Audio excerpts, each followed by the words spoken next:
Okay, Diablo 4 Season 4. Is it fun? What do I think about it? It's been out for about 48 hours now. I've been playing it for about 28 hours worth of gameplay. This is character number 2 because the first one died. So let's talk about my experience. The very first part people are going to want to know is the itemization. It's literally called Loot Reborn because it's focusing on the items. They have the tempering, they have the master working in it. How does this feel? First thing to talk about is the affixes. They have removed a bunch of the annoying affixes and replaced them with common affixes. So now, more or less, almost every piece of gear you see is going to be like your main stat, max life, percentage damage, or resistances, life per second if it's a defensive item. They're going to repeat the same stats. Look at willpower, life per second. Okay, willpower, max life, life on hit. Willpower, life on hit, vulnerable damage. Willpower, maximum life damage percentage. Willpower, maximum life armor. You're going to see a lot of the same stats now. Does this feel better than seeing a lot of really weird, long name stats? Yes, actually it does. For the most bit, I just want stats that I know are going to be good anyway, so it removes me farming through and destroying items that are basically just garbage, and most items tend to be usable. Since there's only 3 stats now, and you can enchant one of them, the odds are 2 of those 3 stats are probably going to be pretty good because there's not really that many affixes.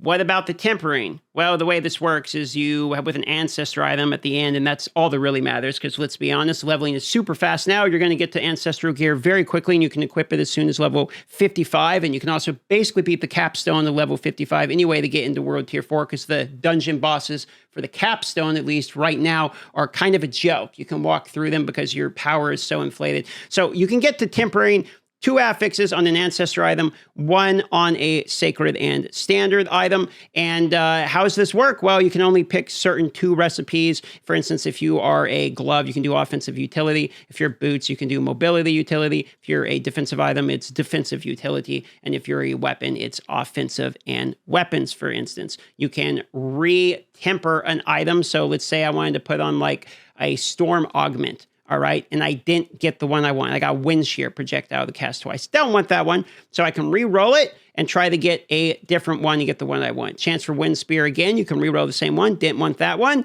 Re-roll it again, and this time I get again wind spear. Okay, so we go one more time, and this time I got wind shear one more time. We're gonna go again, and now we got hurricane duration. Let's say I like hurricane duration. So yes, it can be a little annoying because you can literally re-roll the same one over and over again, and you only get 5 temper re-rolls. But for the most bit, you can get a stat that you want on most of your items. This feels fine. Then you can add on your secondary stat. There you go. Tempering, hurricane damage. Now I have hurricane duration, hurricane damage. Tempering feels fine for the most bit.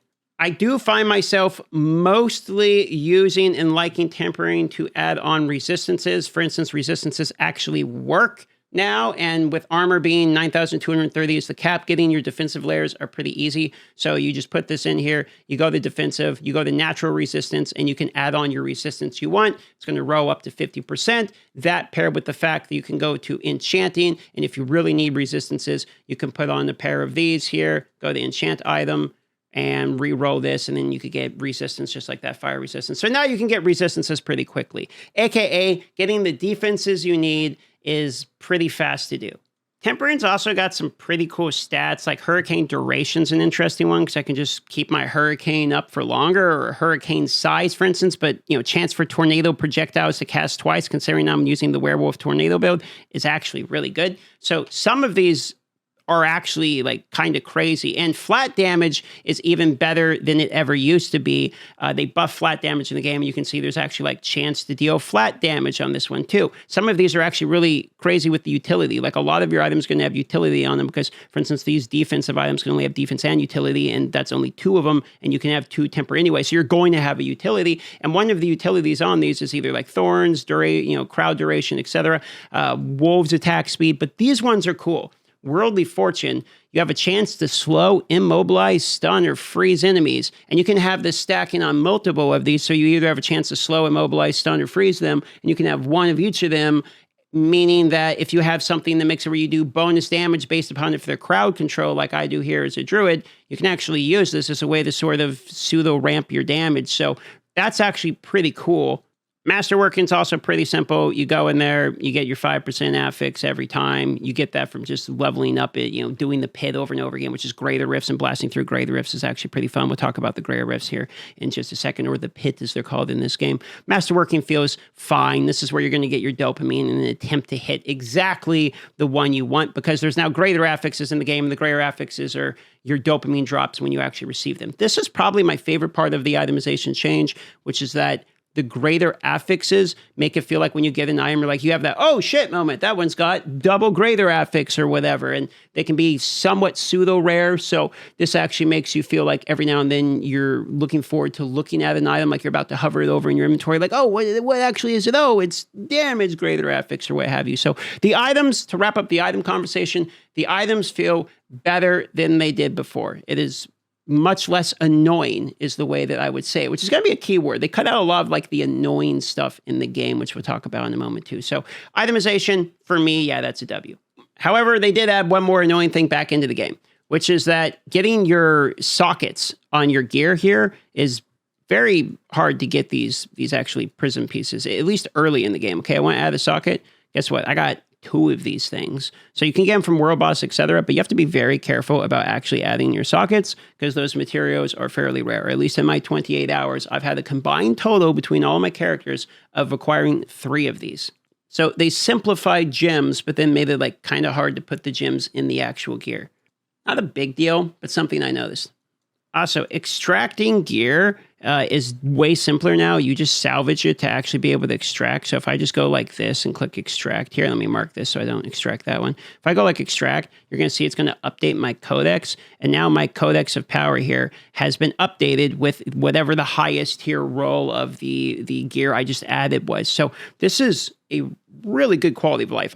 This was done very, very well. And now, when you're either trying to actually extract gear, you can just do it through the salvage. And when you're actually trying to imprint gear, then it's a lot easier too, because you just go here and you click on codex and you can like literally search for what you want. I immediately found myself using the codex power change. So this was one of the best quality of life changes in the season.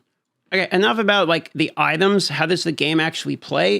Well, if you're like everyone else that's playing the game right now, you're going to spend all of your time in the Hell Tide from about level 1 to 70, just leveling as fast as you can. That is because they have cranked, jacked the tits out of the amount of monsters that are available in the Hell Tide. So it is very fast experience. Now, you might be thinking to yourself, isn't this quite literally what we've been doing for 4 seasons, just killing monsters and leveling up? Weren't people saying the level 1 to 100 was kind of like a boring grind? And I would answer, yeah, you're right. Like basically this is more or less the same thing we've been doing, but now why are people enjoying it? It's because what happened was, 1, they shrunk the grind, so it's not as long. But 2 is the gaps of time that you're spending that are making it annoying to do the grind have been shortened. So before, going from world tier 2 to 3 took a while, from 3 to 4 took a while, but that grind is much, much faster. So the amount of like, okay, I need to get to X level and then I can do this thing has been shrunk down. So you're not getting as annoyed because you're kind of distracted from the fact that you're basically just grinding again. On top of it, the grind itself is kind of fun because it really was as simple as throw a fuckload of monsters at you and actually fighting them is going to be more enjoyable. On top of it, they seem to have ramped the power of your characters through the fact that we're getting all these primary stats, etc. So you feel really strong while you're doing it. This has led some people to say that the season is incredibly easy. But my way of explaining this would be, it gave it like a BBL. Like basically it sucked the fat out of the stomach of this and added it to the ass end of the game. So now the difficulty of the game is not in 1 to 100, because that's where their audience retention was shrinking. People weren't hitting level 100. They were quitting in like the 70s and the 80s and getting bored. So they thought, get everyone to level 100 and then add the grind at the ass of the game, which is basically the pits. The hardest content we've ever had in the game was AOZ 25, which is no longer in the game. But AOZ 25 is scaled equally to Pit 150. The Pit goes up to 200, therefore it scales higher than anything we've had before. However, your character does get stronger as well as compared to the previous seasons. Now, in order to activate the pit, you have to clear a Nightmare Dungeon tier 46. So you still have to at least do 1 Nightmare Dungeon. I myself personally would rather just do the pit over the Nightmare Dungeon. However, right now I am in a Nightmare Dungeon, and the reason is because you still have to level your Paragon glyph experience. For this reason, you're still going to need to farm your nightmare dungeons. So more than likely, your experience is going to be doing hell tides from like 1 to 70 if you're just trying to level as fast as possible, which is decently fun. And then you're going to be doing the nightmare dungeons from 70 to 100, which in my opinion is not very fun. But at the 100 plus, then you get to have fun again by doing the pits and then progressing towards basically uber bosses, etc. That is at least if you're trying to be efficient in terms of power of your character. You're not required to stay towards this. And in fact, I would probably encourage you not to just sit there and grind over and over and over again in the hell tides. The amount of experience that you get in the game now has been ramped up. So you don't necessarily need to just stick to one thing. In fact, I probably wouldn't recommend it because you need gold, for instance, which is going to come from whispers, and the gold's going to be from masterworking later. You're going to need obdicite, which you can get from the pit. So maybe grind to till you can do tier 50 or so of the nightmare dungeon, then do some pit for a little bit, get to get the obdicite for the masterworking. I would say try to mix up the variety a little bit, or else you run the risk of burning out. Overall, the world's the most alive that I've seen it. The most amount of players in the game that I've seen in a while. I'm constantly running into people, and you run into them all the time because everyone's farming in the Helltide, and that's just an overworld piece. So I feel like I'm actually in the Diablo 4 overworld more than I am just getting stuck in the instances all the time. It's factually better than the other seasons because the way the level in the other seasons was basically resetting dungeons, which was horrible. Or if you weren't doing that, then you were getting such slow experience that you were getting bored even trying to level up. So now they got us out of the dungeons, put us into the overworld, put a bunch of minions in front of us, and just said, okay, look, everyone's going to sit there and try the level anyway, so get through it, blast some minions in the Helltide. And then the bonus part about this is you're getting all kinds of materials, like boss materials, so you can slot in doing some bosses. The cinders are fairly generous now, so you're able to actually get legendary items, the consumables you need for like potion leveling, etc., and you're able to get boss materials. They also drop you a ton of elixirs now as well in the game, so you're constantly able to have an elixir up, and you also have enough consumables to make incense as well. Then that plus the earn experience you get for the seasonal journey is enough to definitely keep you blasting through the levels. There definitely has been a focus on like quality of life for things that will stop you from being annoyed. Like they're trying to remove annoying things. Like now you can actually use the horse and you can actually speed up the horse while it's in the town. This is something that when you're playing before, you're like, why can't I use my horse in town? And then you can use the horse in town. Why can't I sprint with my horse in town? It's like previously where they made it where you could blast through the barricades with your horse. They looked at things that were making people quit the game.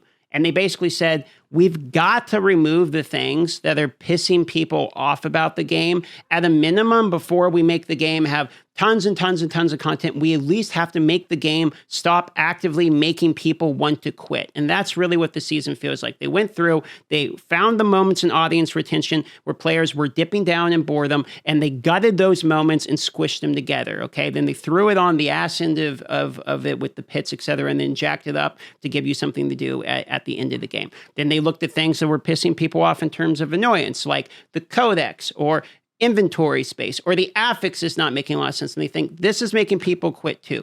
In my opinion, this is season 4 audience retention reborn, because they looked at everything that was making people quit and making people mad, and they addressed those things. I'm not going to pretend that the game has like the most in-game content or anything out of any ARPG, but it's fun to play now. Is the difference. Like now you can log on and actually slay some monsters and have a pretty decent time. When you're at the end of the day, you don't feel like the game was actively trying to make you not enjoy it. You felt like you just played a game. So it's actually fun now. I don't think you're going to get like months and months. Like I don't think you're going to play season 4 all the way to season 5 comes out.